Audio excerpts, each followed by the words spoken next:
Dragon গাছের চারা তৈরির সহজ পদ্ধতি বাড়িতেই। প্রথমে মাটি তৈরি করতে হবে।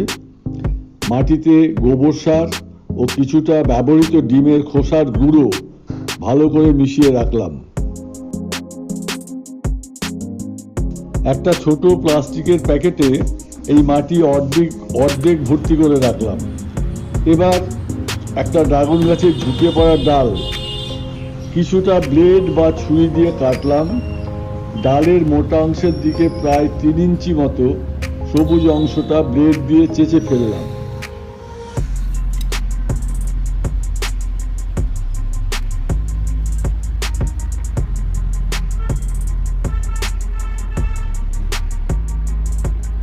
কাটা ডালের উভয় অংশে কিছুটা হলুদ গুঁড়ো লাগিয়ে দিলাম, যা কিনা ঘরেলু ফাঙ্গাসাইটিসের কাজ করবে।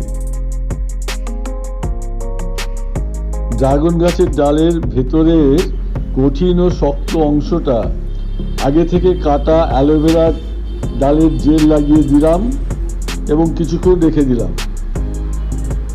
এবার কঠিন ও শক্ত অংশটাকে প্লাস্টিকে ভরা মাটিতে খুব সাবধানে পুঁতে দিলাম।